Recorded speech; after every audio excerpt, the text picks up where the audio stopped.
Hello everyone, I'm Annie Gibbins and you're listening to Memoirs of Successful Women, the podcast where you get to hear candid conversations with fascinating women from around the globe who share aspects of their business and life journey, how they measure their success and what they have learnt along the way.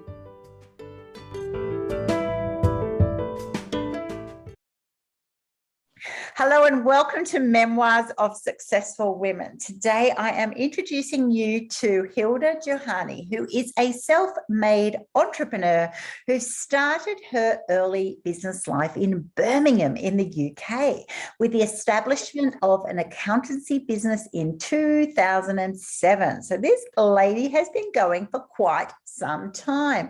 She created a company called HBBA Certified Management Accountants and continues to support to this day businesses with their Statutory Financial Accounting Reporting. We all need a woman like Hilda behind us because let's face it, most of us are glazing over as I'm announcing this. In 2015, Hilda then branched into healthcare, which interests me as a health educationalist, CEO, and established the HBBA Care, which is achieving outcomes of supporting young adults and children with learning difficulties in the community.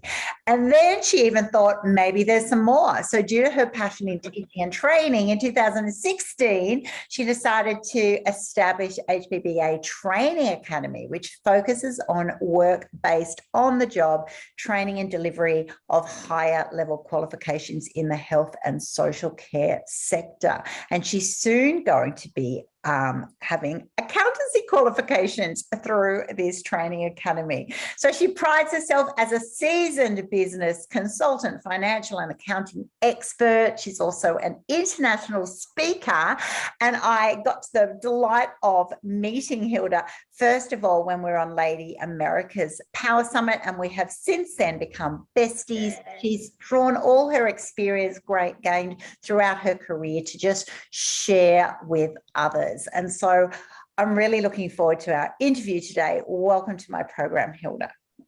Wow, Annie, it was nice listening about all those things. Wow, this woman must be great.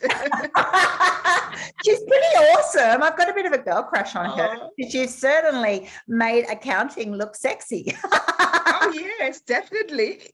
I'm not your box standard accountant. I'm interesting. Not a boring accountant. Definitely. No, don't be a boring accountant. Yes. Sorry to all the accountants out there. It's a really bad stereotype, right? Because it is an extremely important profession. And let's face it, everyone else in business, we need you.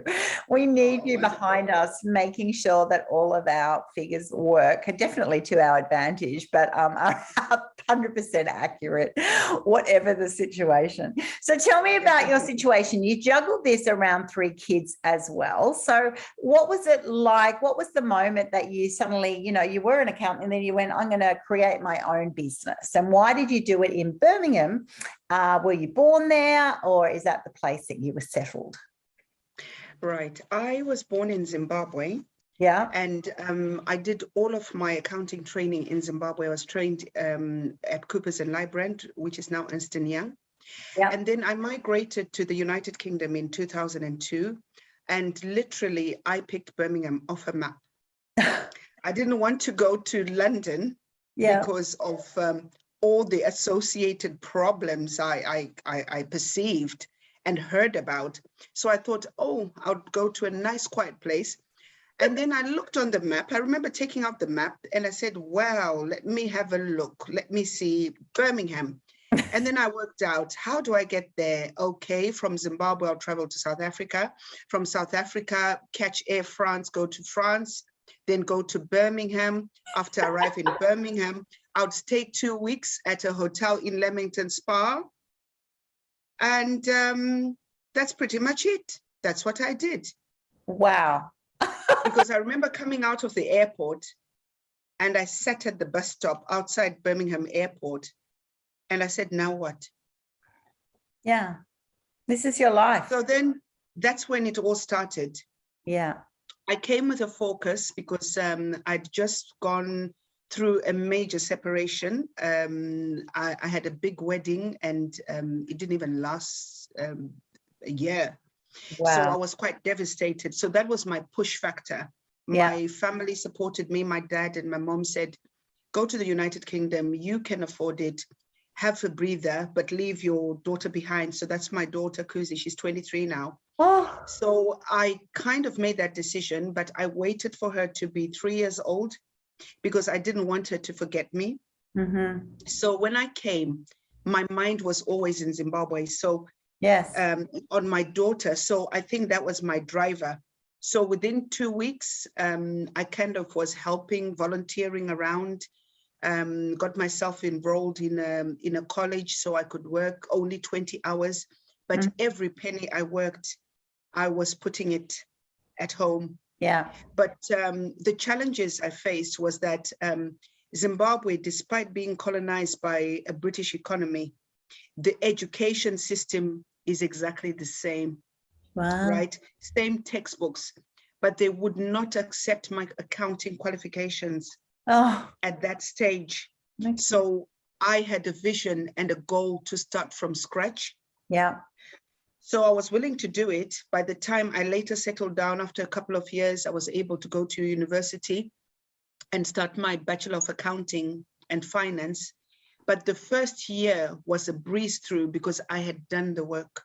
Exactly. So that was when I started my business. Because I had time, because being in the uni class was a revision for me. Yes. And then I thought, with 2 kids now, what was going to give me both a job and allow me to go to college? That means I had to start my own business because I needed something that I could control. So I used to go to the university. When I'm not at the university, I am in my small business doing my bookkeeping then, and then picking up the kids from school and juggling it. And that was it. And then in terms of getting first clients, and this is what maybe a lot of younger people don't realize, I literally, this is the first time I'm publicly saying it. So I joined a dance group. There was an advert that says bookkeeper required, and it was for a dance group, a dancing club. So of course I can't really dance. So I put a group together and put my name forward, and I coordinated them to dance. They were young people. So I was kind of feeling, why did these people never, think that, oh, I never danced, because I couldn't dance as well as they do. But I put them forward. So it was worship dance and all that. I could pray, but I couldn't dance. And then I got to be a bookkeeper, and it was voluntary, and I absolutely loved it. Yeah. And then by the time I got to my next client, I took over a lady with 9 dry cleaners. Wow. She had 9 checkbooks. She could use any one. And my job was just running after her, but it was good ground. Yeah. So I was paid £10 an hour for that. Yeah. And then I started growing my portfolio that way. But I feel that if I never put myself forward to make a dance group, and then to get the bookkeeping role, I never would have started. Oh, what a story. I'm just, wow, those listening in now, you just be like, wow. There's just so much in there. The most amazing thing is, one, sacrificial, to leave your child. That is just such a moment that we cannot imagine, cannot judge, cannot even comprehend. That moment that you go, it's so painful, but so worth it, because I need to make a better life for all of us, right? And many people in the world cannot even imagine that decision. And so my heart just goes out to you. I know. We were separated for 2.5 years, because 2.5 years later, I got remarried to a Mr. Burke. So that's when I was still used to be Hilda Burke, bookkeeping and accounting. I was married for 10 years, but I managed to take her after 2.5 years. Wow. But in terms of the time it took for us to sort of like gel, because she always had the fear that I would go. Exactly. So she was always very close to me. So for about 2 years after that, it was a lot of time for healing. And, you know, I can relate to all these women, immigrant women, who have to make those decisions. Yes. To leave their child for a better life. You know, I supported her 100%, and she was, you know, well loved and by my parents. And, you know, but it was very, very difficult. Yeah. So we're very close with my daughter now. She's 23. And even in as much as I've expanded on the business platform, I absolutely couldn't do it without her.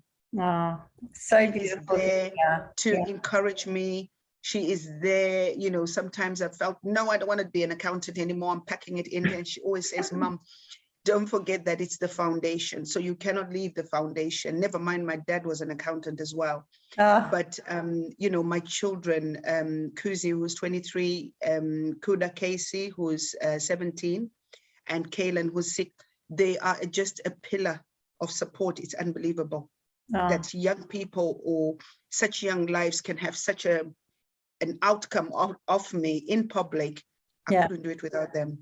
Oh, proud mum for sure, but also a testament to who you are and the way that you've raised them. And also what I'm hearing too is the openness and honesty that these are big decisions. These are not easy decisions. They're powerful decisions in real life, have real consequences, right?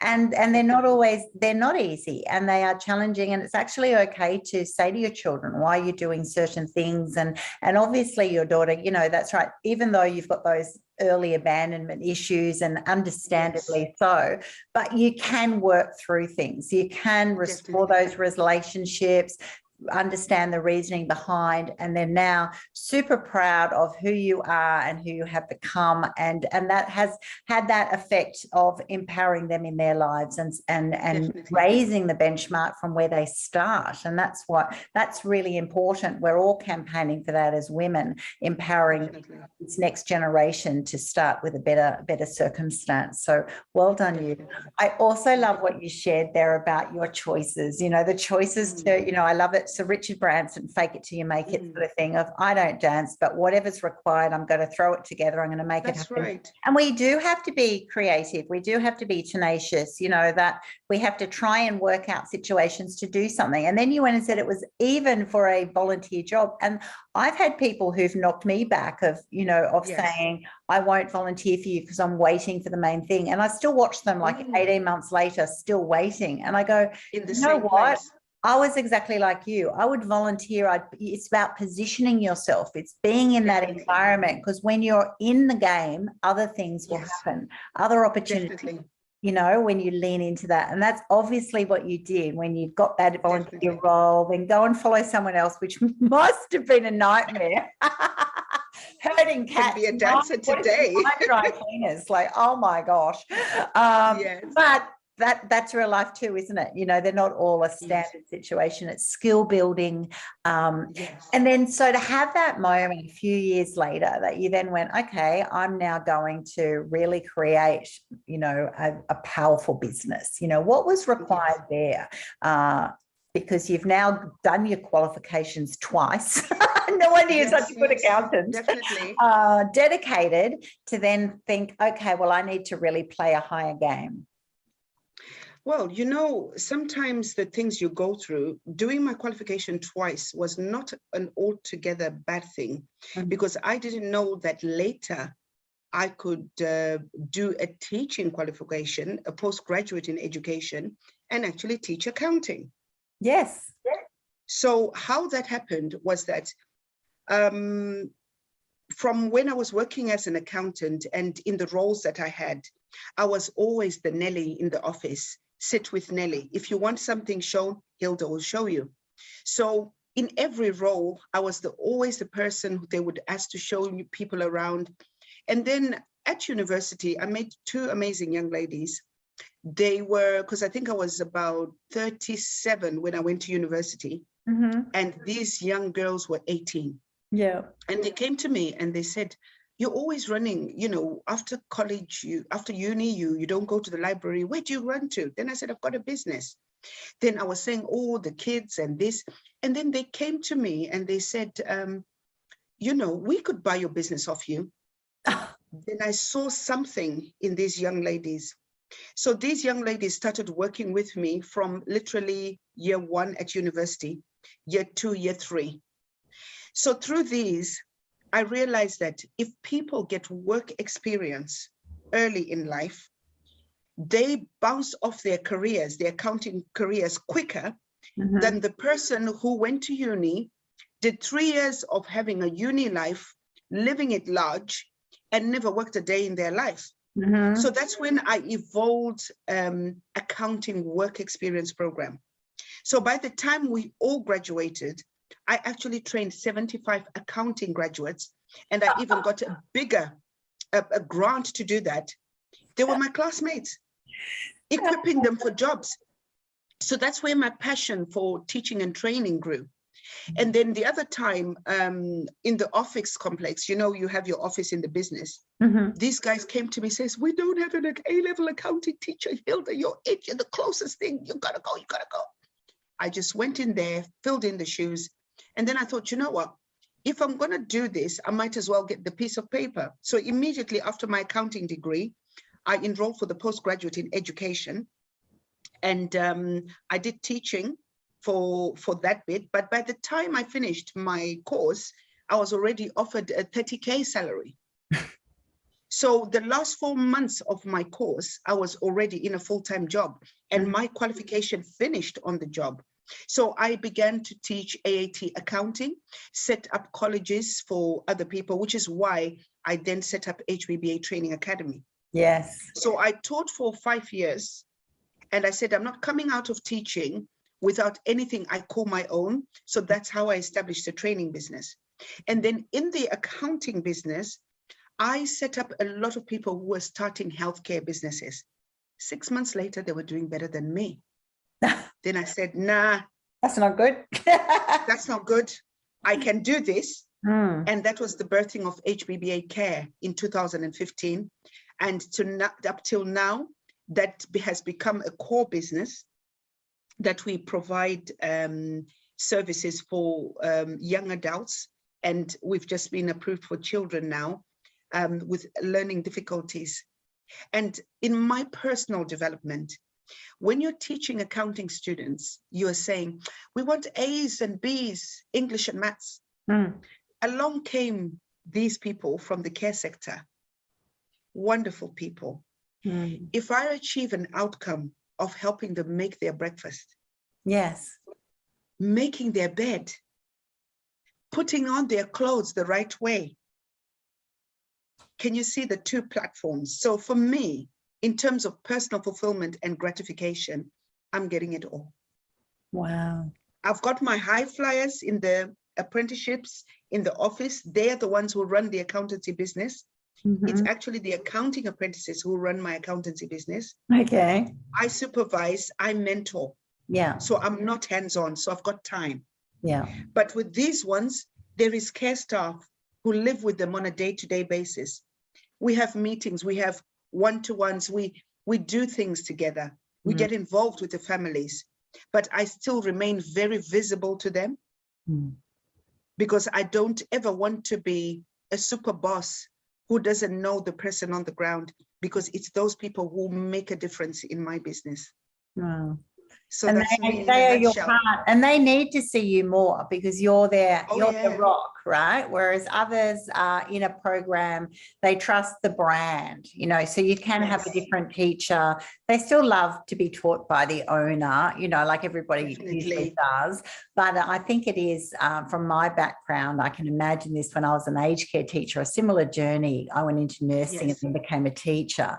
And that same sort of pride of you're actually changing people's life at a very basic level. It's about impact. It's really impactful, you know, and I used to say that to my family. I go, you know what, some of the people who had a certificate 3 qualification, they were the first person in their family who'd ever had a qualification. It was actually more powerful than the ones who were doing a cert for a diploma or even a degree, because that was expected of them. It was really quite amazing the way it hits you emotionally. And I think you've got to have that right nature. You go, I really value that. You can see that, and they will see that in you. Wow. Excellent. That is Wonderful. beautiful.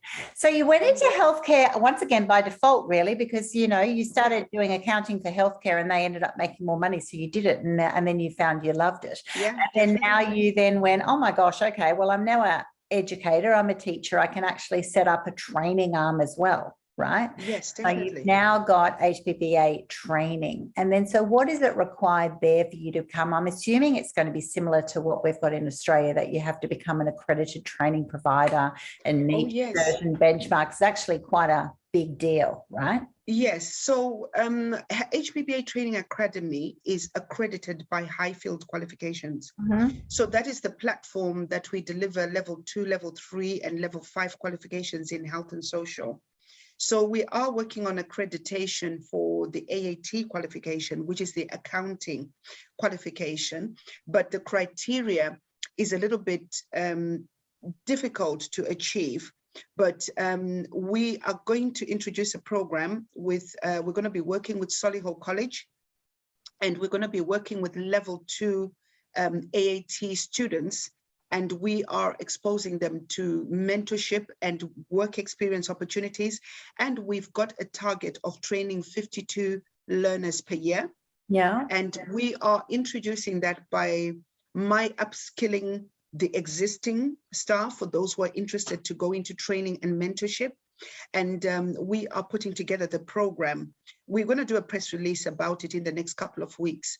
But the point is, we are saying that box standard qualifications are not suiting the business requirements in the market, because schools and colleges are producing academics. Yeah. So my passion is in work-based training, because I want to bring the theory and the practical aspect together into an environment.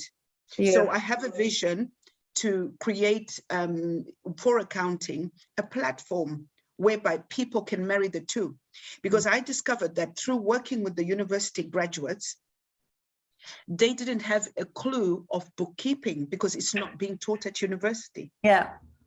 You see, so this is why we're trying to get off the ground with this, and it's working because we've got people that we've evidenced that we can do it. So now we want to take it higher, even globally. I love that. I love that, because that's right. There's so many qualifications that, you know, you understand the theoretical, but you don't have that's right, the baseline, or it's not relevant to the actual work, right? So when you do skill-based training and you've got a strong connection to industry particularly, you'd end up getting a qualification that should actually map. What I do at work is what I learn, and I'm putting it all together. Whereas sometimes you get that higher level qualification, but it doesn't actually relate to your day job, or there's parts in that day job that you're supposed to be the senior expert, but you don't actually understand example bookkeeping when you're an accountant. That's a problem. Right? That is a big problem. It is a big problem. Yeah. But you see, with present day qualifications, they're not exactly gelling the two. And hopefully, when I've got absolutely nothing else to do, you know, we want to look at programs that can incorporate as much as a program. I took part in a Trailblazer program with, I can't recall the name of the institute, but they were trying to introduce like degree qualification, like, you know, the bridge between a degree and a practical. So yes, the work has gone in, but it hasn't actually been rolled out. But we did take part in that program in the sense of we're trying to shape what is an industry and trying to match with qualifications. What are we coming up with? So, you know, I'm going to keep my eyes open for that and see if that's the fix that we need. But other than that, I'm very passionate about things like that, and I want to develop more in those sort of areas as well. Fantastic, fantastic. Now, you've done a real switch then. You've gone from this woman who's grown a career as an accountant behind the brand of HBBA, and you've gone and run all these different companies and developed according to your interest, your need, your necessity, a whole lot of combination things. And then suddenly I've met you at the Lady America Power Summit, where we're just we're personal branded, right? So my business is AnnieGibbins.com. You know, I am a personal brand behind what I do. What has made you then suddenly go, okay, well, Hilda Johani is the brand, you know, distinct from the HBBA group? That's a huge movement, right? A big shift for you. It certainly was for me when I then decided, because my business is called Lipstick Consulting, and I moved, it's still my business, but I moved away from that.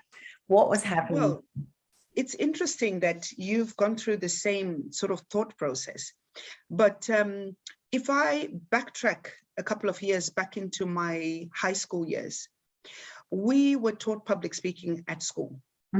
And for all my years at high school, I was winning competitions with public speaking. So I've always had the gift of the gab.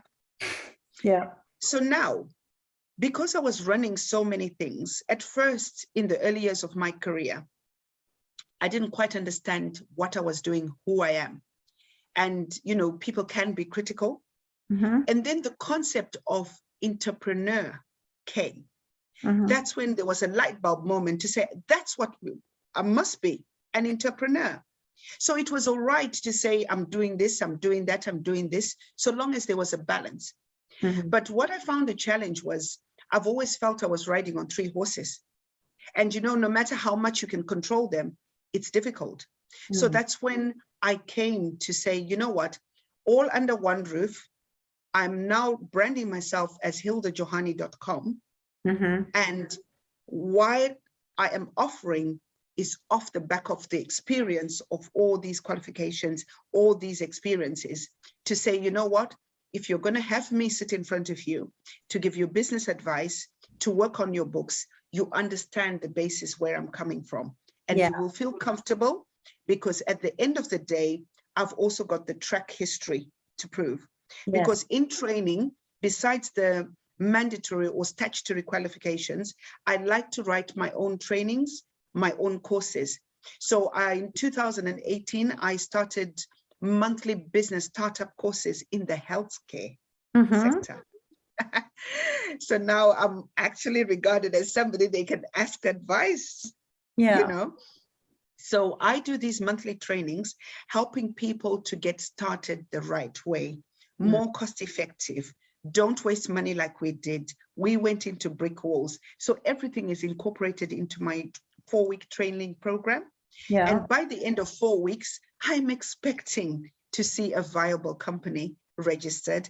I'm expecting to see a bank account open. I'm expecting to have tools in place to say you're ready to go and you're looking for your first contract. So that's what we do.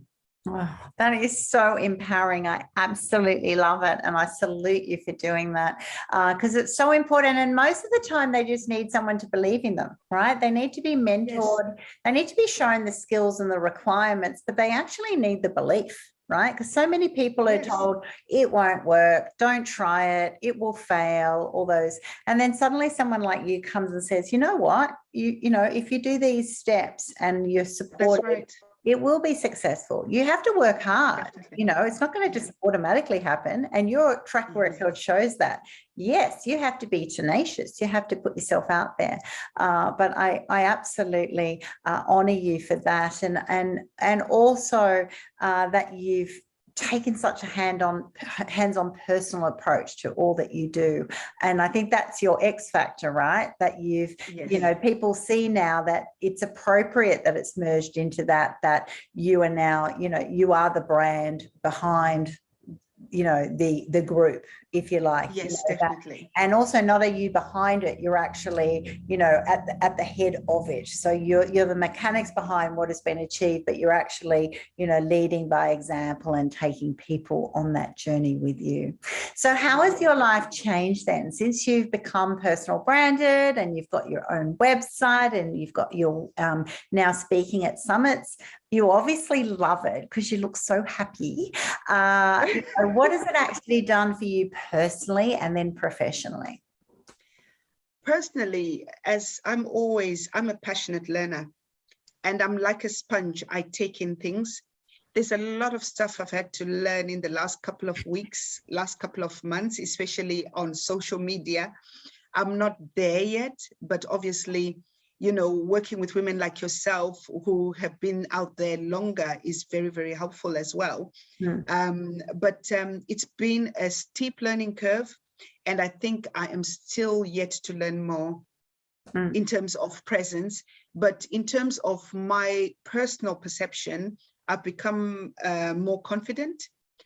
We had an event last week on the 4th of December, where for the first time I felt to bring all my services together, bring all clients, bring all service users, bring all stakeholders, and just treat them to a dinner of 100 people to say thank you. But out of that, you know, beyond my expectation for the night, I can't get over how many nice things were said about me. I kept pinching myself thinking, am I dead? Am I dead? Because, you know, these are the kind of things you hear at a funeral. It's like a eulogy, but you're there. I didn't expect that. Yeah. You know, I just wanted maybe my special needs people to wear their bow ties and their nice suits, to have something to prepare to go out for the night. I wanted my accounting clients to just meet up. You know, some of them, I've been working for them for about 4 years. We've never met. We've been working online, but it was nice to just have a feel, and especially with the lockdown, you know, that took off nearly 18 months now of opportunities where we could have met with clients, right? But that night was just a night when, you know, there was so much good networking. I could relive that night over and over again. So it's just my opportunity to say thank you to everybody out there who's ever done anything for HBBA Group and for myself. Congratulations. What a moment. What a moment. It's and even more meaningful when we've all been locked down for so long that you actually just feel the physical, you know, connections and the value that you've added to those people's lives. I mean, that's priceless, right? When you're an educator, is when you can actually, it's palpable, you know, it's not just, oh, thank you for my teacher. You actually feel the weight of thank you for helping me change my life, right? Because then it will have ongoing opportunities. Yes, I love to track my students and find out what they're doing.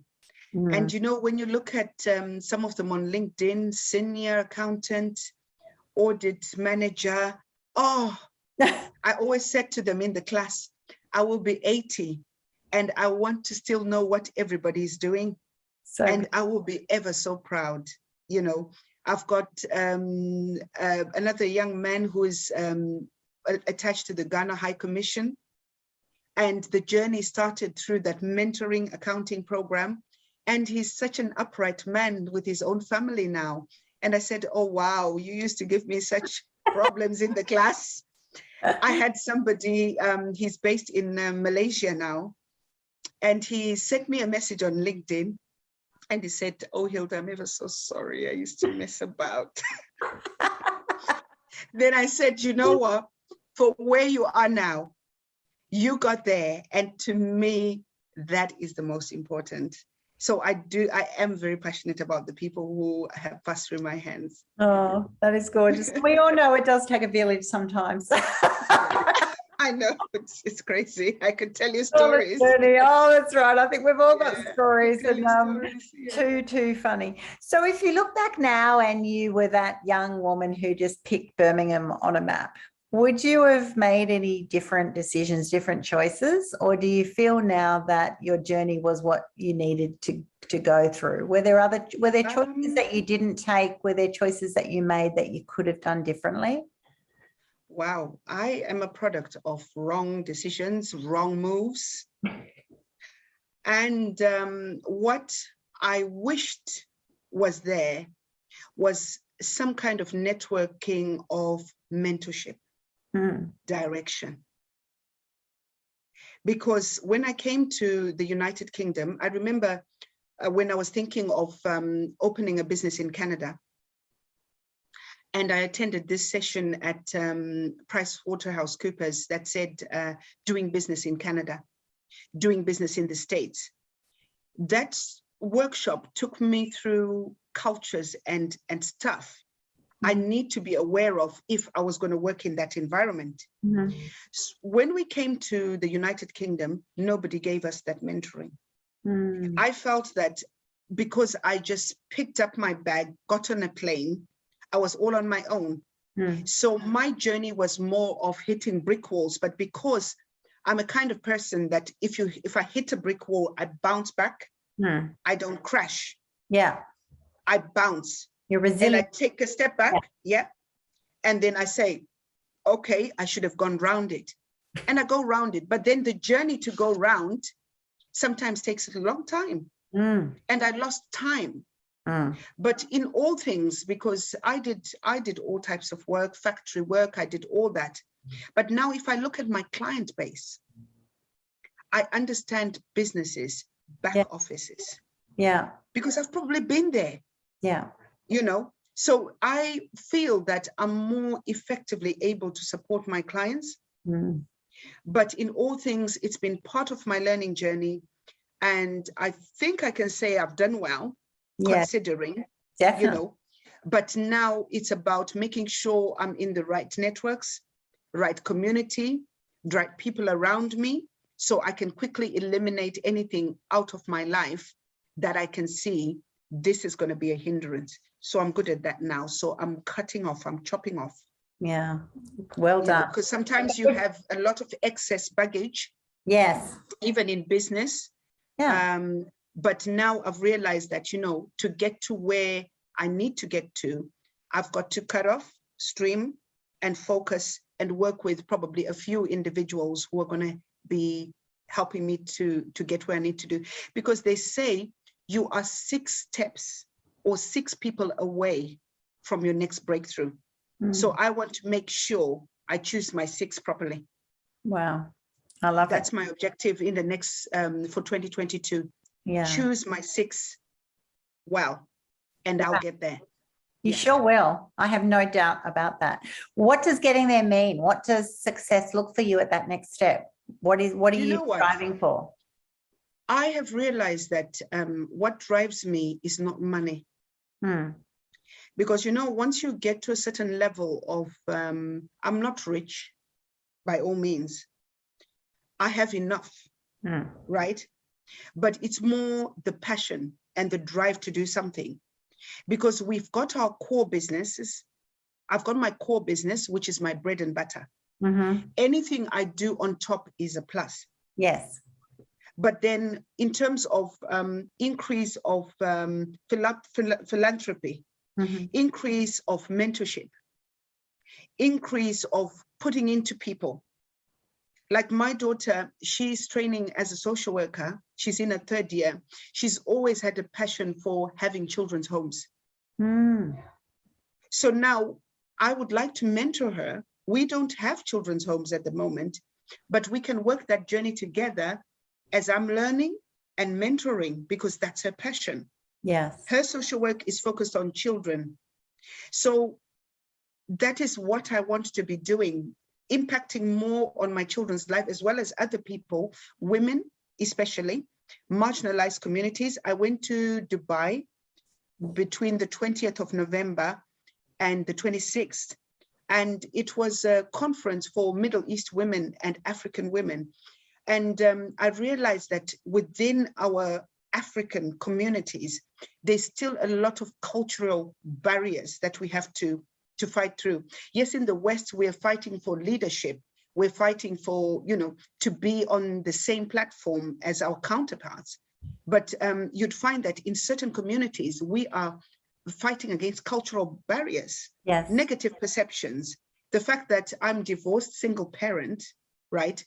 In some communities, I am considered an outcast, not good enough. So you see, people like myself, that also becomes my driver, because I have to prove to say, you know what? And, you know, people want to say, oh, because these kids are being raised by a sole parent, they will come out like this, like this. I will prove them wrong. Yeah. You know, it's not about that. So there is all sorts of barriers, you know, for us as women, whether we are women of color, of culture, and depending on where we're coming from. But being on international platforms and meeting with women like yourself, we do have common barriers. We do have baselines, common denominators. And I think only when we are bringing our minds together, we can be part of the solution that needs to be out there for us as women to thrive in business. Exactly. Beautifully said. And that's what I love about the collaborations that we're having and the opportunities that we're given. And I could just see this picture while you were sharing there of, you're the person who is meeting someone when they arrive at a place like Birmingham and they've got their bags packed and nothing else, and they're looking for some support, and they're looking for someone to believe in them and to show them the way, or to equip them, to educate them, to connect them. You're filling that void that you would have absolutely loved and you didn't receive it.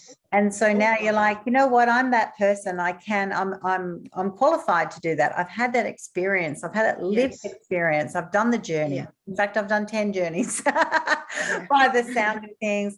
And because of that, because you've used, in a way, you've used your wounds to be your superpower in a really great way.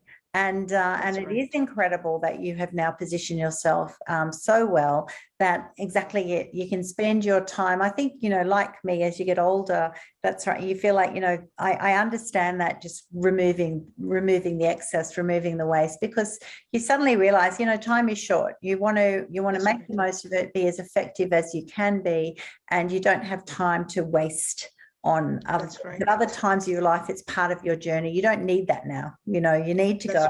That's right. I'm positioning myself with these six, whoever these six are, for the reasons that are important for me. But it's not just for you. It's because you now are the mother figure of so many. You're representing them as the mentor, and it's an honor to be in that position. So therefore, it is essential that you position yourself the way that you are. What a delight. What a great place to be. So thank you so much. Oh my gosh, we could talk all day, but time is fleeting now for us. What would you say to those people coming through, doing their studies, following their path? Would you encourage them to get that job while they're training and learn on the job? Would you encourage them to, stay at uni and wait till you're qualified and then sort of pick the more professional considering your experience, what's your advice to people coming through on that journey, whether they're becoming a bookkeeper or an accountant or not too sure, as an educationist, how would you encourage them? Should they be working in bars part-time, or should they actually pick up that role like you did, even if it's, doing something voluntarily to actually give them the edge? I think first and foremost, anybody in education or training, number one, get yourself a job. It doesn't matter what it is. Whether you're going to work at McDonald's, whether you're going to do something else, but it's important you go through that process of showing up somewhere. So that's the first thing. So that job is going to be your bread and butter. You're going around. Then you can now afford a voluntary role. Yeah. Apply yourself because you have time. As you get to my age, you then try to harness time. Uni students, college students have got a lot of time. And they kill it and they waste it. Harness your time, because there's enough organizations that will take you on as a volunteer, right? But you don't have to volunteer for 4 years or a year. No, it's just for a little bit. Exactly. Yes. In that company, when you're volunteering, be honest to say, I want to learn, I want to do this, I want to do that. And if they don't want to progress you, go somewhere else and volunteer at the next level. Yeah. So that by the time you finish your qualification and learning, you can actually put together a CV that is marketable. I taught a maths perfectionist once. He had a first-class degree in maths, right? Came for an accounting qualification because he couldn't make any mistakes. So there is a program that we use in accounting called SAGE. The ones who benefit from SAGE are the ones who make the mistakes. Because in making the mistakes, you have to fix it. Yes. So this guy was a perfectionist. He made no mistakes. He got it right first time. So he actually couldn't get as much from it than my good old average student who's making all the mistakes and it's all a mess and saying, you know what, Hilda, I think we're going to have to start all over again here. I've completely made a mess of it. So you need those opportunities to be able to make mistakes and to learn from that, so that by the time you get your first official job, right, you're actually worthy of that wage you think you're entitled to because you've got a first-class degree. I said I would take someone with experience on a lower qualification level anytime compared to someone with a first-class degree but doesn't even know how to type a letter on a Word document. So this is the reality of what we are looking for as employers. We're looking for people with the brains and practical application, because your piece of paper is as good as it is until you learn to apply yourself. So go out there and do something. That's my advice. Oh, that is a gem. Those listening in, we're finished with a gem. Absolutely, 100% support you in that. That's right. Knowledge without application is only valuable to yourself. It doesn't help anyone else in the world, really, unless you can apply it and make it relevant. And so we can chat for hours against, the dangers of those perfectionists listening in going, but I'm a perfectionist. I'm regularly talking about this on my program. Just try and be kinder to yourself, because that's it. If you have a view that I never make a mistake, the time that you do, you actually can't unpack it. You don't know what to do. You don't know the rationales behind all of that learning. It's a good thing. And when you do that, you will continue to springboard. And also the quality as employers that we're surfacing, not only, it helps your future employability, it's showing that those people have initiative. If someone comes and says, I'm willing, one of my best colleagues at the moment came to me and said, I'll volunteer for you for, 2 or 3 days a week. And within 3 months, not surprisingly, I gave her a job. She was amazing, but she'd show up. She was passionate. She's learning the skills and she was doing it. And I'm like, I would employ again and again someone like that. That's right. Someone else who has the qual but goes, no, but I haven't applied it yet because I'm waiting for the dream job. It's kind of like, wow, there's so much to learn in there. Wow. Well, you are just a superstar and now a gorgeous friend of mine. It's been such a delight having you on my show. Tell everybody again, how do they contact you? I will put it on my platform, but tell us from your words. Right. You can visit www.hildajohani.com. And through that website, contact me. I've got a diary. Just book yourself in and let's have a chat for half an hour and find out what you're on about. And let's take the next move to what you're supposed to be. Exactly. So if that's you, if our conversation has resonated with you today and you're like, you know what, that's right, you don't have to be in Birmingham. Obviously, everyone's global these days. So just reach out to Hilda. I will have her details on my YouTube platform, my podcast platform, and on my website, everywhere this show is broadcast. And that's right. If it's something that I'm a bookkeeper looking to get into accounting. I'm actually an accountant looking to do a role. I'm interested in healthcare. I'm interested in training. I'm interested in getting mentored by someone who has just got so much heart and passion behind, or even just want to talk about your journey and let Hilda unpack it for you, right? Sometimes we don't even know. Definitely reach out to her. She is just worth her weight in gold. Thank you for being on my program today. Thank you so much, Annie. It's been an absolute pleasure.